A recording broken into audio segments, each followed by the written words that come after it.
ఒక ఇద్దరి మధ్యలో ఒక గొడవ కావచ్చు. ఒక ఇద్దరి మధ్యలో ఏదో ఒక రకమైనటువంటి మనస్పర్ధలు కావచ్చు.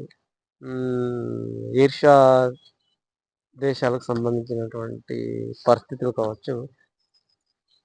ఏదైనా కానీ ఇద్దరి మధ్యలో ఒక భయంకరమైనటువంటి శత్రుత్వం అనేది నడుస్తున్నప్పుడు ఏమవుతుంది అంటే, ఆ ఇద్దరిలో ఎత్తుకు పై ఎత్తు ఆలోచనలతోని ఒకరినొకరు గెలిచే ప్రయత్నాలు ఎక్కువగా చేస్తుంటారండి.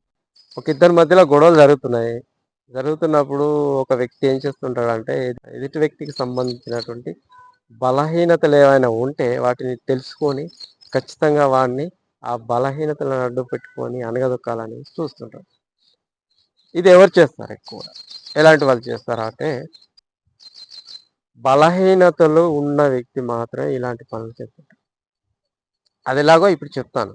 సర్వసాధారణంగా ఎవరు చేస్తుంటారంటే, ఎవరైతే బలహీనతలతో ఎదుటి వ్యక్తిని గెలవలేక, ఆ బలహీనతలతోని ఇబ్బంది పడుతూ, ఎదుటి వ్యక్తుల ముందు ఓడిపోతూ, గెలవలేక ఇబ్బందులు పడుతూ, మానసికంగా నలిగిపోతున్నారో, వాళ్ళకి మాత్రమే ఈ ట్రిక్స్ ఎక్కువగా తెలిసుంటాయి. ఎందుకంటే, వాళ్ళకున్న బలహీనతల వల్ల ఎలాగైతే ఓడిపోతున్నారో, అలాగే ఎదుటి వ్యక్తులను కూడా ఓడించొచ్చు అనేటువంటి అవగాహన వాళ్ళకే ఉంటుంది. కాబట్టి అలాంటి బలహీనతలతోని ఎదుటి వ్యక్తులను గెలవలేక ఇబ్బంది పడుతూ, ఓడిపోయేటువంటి పరిస్థితులను అనుభవిస్తూ ఉంటారో, వాళ్ళకే ఈ ట్రిక్స్ తెలవడం వల్ల ఎదుటి వ్యక్తికి సంబంధించినటువంటి బలహీనతలు ఏవైనా ఉన్నాయేమో అని చెప్పేసి తెలుసుకునే ప్రయత్నం చేస్తూ, వ్యక్తికి సంబంధించినటువంటి బలహీనతలు తెలుసుకొని, ఖచ్చితంగా వాళ్ళని గెలవచ్చు అనేటువంటి ఉద్దేశంతోని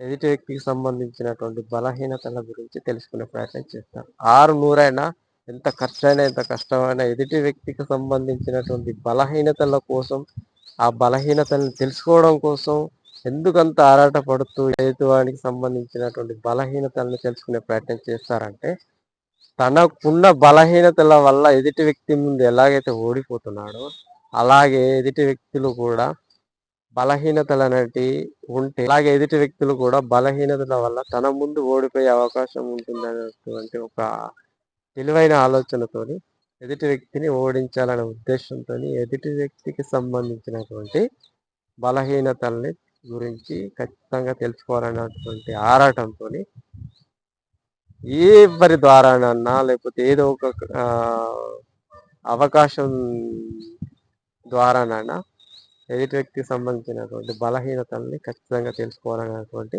ప్రయత్నం చేస్తున్నారు. ఇది మెయిన్ రీజన్ అన్నమాట.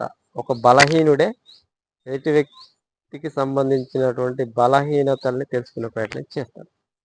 అదే ధైర్యవంతుడు ఏం చేస్తాడంటే, వాడికి బలహీనతలు తెలుసుకొని, బలహీనతల్ని అడ్డు పెట్టుకొని గెలవాల్సిన అవసరం వాడికి ఉండదు. ఎందుకంటే, వాడిలో ఖచ్చితంగా ఒక ధైర్యం అనేది ఉంటుంది. స్పాట్ మీదకొచ్చి ఖచ్చితంగా స్పాట్‌లో తనని ఏదైనా ఇబ్బంది పెట్టే ప్రయత్నం చేసినా, ఏదన్నా ప్రమాదం తలపెట్టే ప్రయత్నం చేసినా, ఏదైనా నష్టం చేసే ప్రయత్నం చేసినా, ఖచ్చితంగా ఎదుర్కొని కొట్లాడేటువంటి తెలివితేటలు, ఆలోచనలు, దమ్ము, ధైర్యం ఉంటుంది కాబట్టి, వాడు స్పాట్‌లో మాత్రమే ఎవరైనా ఇబ్బంది పెట్టే ప్రయత్నం చేస్తే వాళ్ళని ఎదుర్కొనే ప్రయత్నం చేస్తాడే తప్ప, ఎదుటి వ్యక్తికి సంబంధించినటువంటి బలహీనతల గురించి ధైర్యం ఉన్న వ్యక్తి మాత్రం ఖచ్చితంగా తెలుసుకునే ప్రయత్నం చేయడు.